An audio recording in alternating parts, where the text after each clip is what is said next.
Welcome again to Profile. I'm Ian Boyne, your host. The terrors in the inner city continue to dominate the nation's attention. This week, inner city MP Omar Davis chided the media for being more interested in the mayhem and the gunshots of the inner city rather than the positive stories that are there.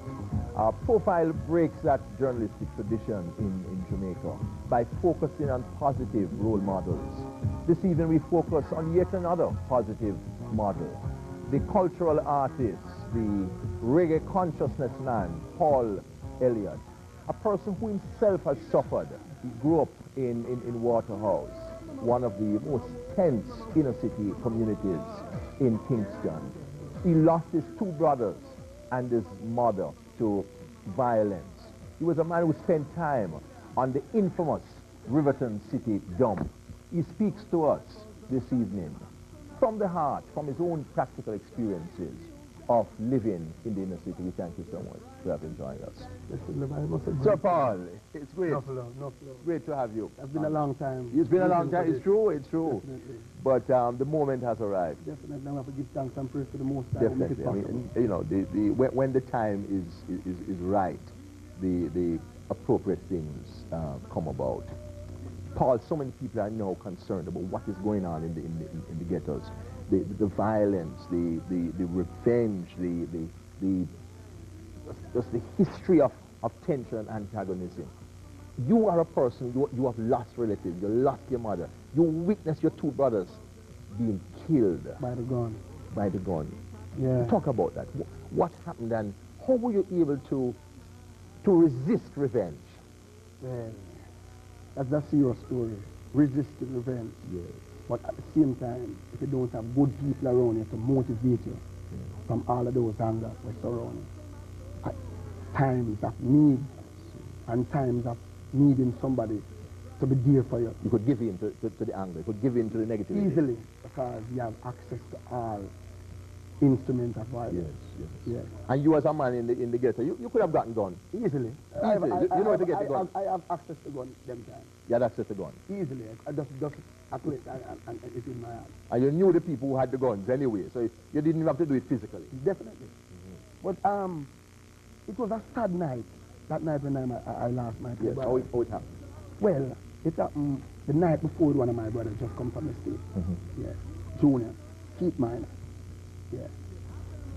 That night, he was at, didn't have a bandula phone right bank, Binge there. Yes. Yes, and my brother go around here and making a call to his wife in the States and making a call and that thing. Well, one of the so-called era Dan come along and thing and decide to right now, just him the godfather, I'm having gun now, man, and thing. I say, look up, look you, a pretty boy fly there, very, you know, so they're in the phone so long. Yo, come on for the phone. Yes.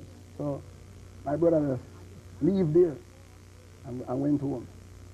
So he was telling my mother about the incident and I was there and the following day I went downtown. My brother, next brother named Michael Mine, just come from United Kingdom, England with his girlfriend and things. Yes. And I tell him about the incident and in this side say I'm gonna look for him brother and thing. And all of us link up that night and go by Jonah house and I reason out the whole situation and you know, but I'm not really in other vibes right now still because I'm cool right now, I'm not really need to touch that route. So we go by Bay Farm Road corner in the evening, about 7 o'clock, walk by the phone box and Junior decides he want to make a call to his wife in the States. Again, so he decided to use the public phone at that time. Not the bandula phone? Not the bandula phone. Okay. Yes. So he was making a call at the phone box when the gentleman ride up again and see him on the phone. Yes. Me and my brother and his girlfriend from out of England, Maxine, was there and thing. So he come up and I say, you see if you flip the phone, man, bad word and rare. Yes, flip the phone, because bad man come, bad man to use phone and yes. so my next brother turned to him and said, you can't deal with big man, sir. You can't deal with big man, sir, Rasta. You gotta deal with big man, sir, and then you hold them violent times. Yes. Anyway, everything quashed down. Nice and lovely. You jump on him bicycle, ride back to where he was coming from and thing. And my next brother walked by the main road right by the food shop, chicken food shop, and sit down. But one of my brothers, when him let him rent a car, went away with his car. So while he was there waiting on his car, I stand across the road while he was sitting over there with my girlfriend. So I look, I see the youth ride, come up back on his bicycle. Him and his next friend, and him drop off the next friend right in the gambling house. Beg your pardon. And when him drop off the friend in the gambling house, I see him shuffle up and thing and ride towards the left. Shuffle up him waist on him bicycle and thing. And by the time I reach close to my brother, I'm saying, yo! By the time him say, yo, my brother rise up like that, he gave me one shot in my head. You saw that? And I saw that. Yes. One shot into his head. Then his girlfriend cry out, you can't do that, just so she was English, you can't do that. He give her one shot in her leg. Yes. Same time. By the time you had a brother on the phone? By the time next brother on the phone up by the Bay Farm Road corner. And Penwood Road corner. He was on the phone the same way. So people start run. So I run towards the phone box and he would ride off on his bicycle. So by the time he was on the phone, it's like in suspect of vibes, because the place just get tense. So him rush out of the phone box. So he would come and fire for him so the gun stick. So he end up run down Bay Farm Road and turn and Barbados Road. And he was still chasing him? He was still chasing him. I was running behind him, but the difference, why I think I never get gunned down in that incident, most people never know these guys was my brother. Because me just coming in the music world, me and them not to link up and down and the man see me up and down with them. So while I was running down behind the guy, I see him turn back and lick the gun on the wall. So the gun stick, so him junior like him run by the road and him just cut appendix. So him couldn't run too far. So he stopped in the yard, and by the time he stopped in the yard, the brother come around and see him. And shot him? And give one shot in him heart. And going down. So I run back round by the bus terminus and stop a minibus 8 van and put my next brother in the bus and rush him to the hospital. When I rush him to the hospital, shortly, my next brother come in and I could see Miss Glory and our other friends them come in with my mother. Drop down. Yes. 2 sons get gunned down one night. Yes. And both of them died? Both of them died on the spot. And the long and short of that story, Paul, is that afterward, these guys got away and... Run away and come back in the same area. Come back in the area and again. Your mother see them and know that they killed. She walk with her button, with her 2 sons them, and her blouse. And say, imagine you kill me 2 people them for nothing at all. Imagine how you feel for the kill 2 innocent people, just like that. For nothing, you never hurt you, never cut a straw in your ear, you never fight, and just come kill the 2 youth them for nothing.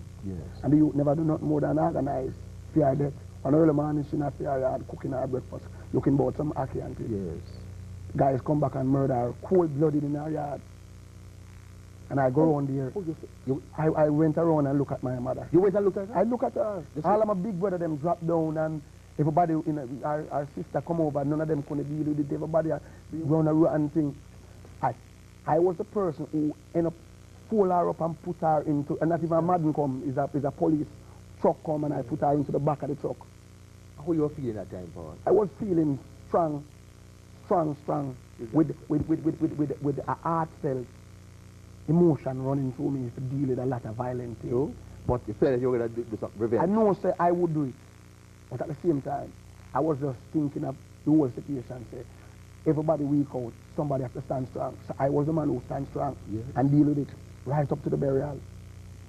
But it came to you to deal with the thing violently? Well, and you had access to machine? I'm going to tell you, serious. I go up the road. When I go up the road, personally, one of my brethren was a notorious wanted man at the time. Gave me an M16. You got an M16? I got an M16 personally. And you hold it in your hand? And I hold it in my hand. I decided right now, I am going to use this right now. I said, I'm going to use this. When we come back, we're going to have what kept you from using that M16? Man whom I have called an inner city ambassador, positive role model from the inner city, speaking his story. We'll be back for more after this break.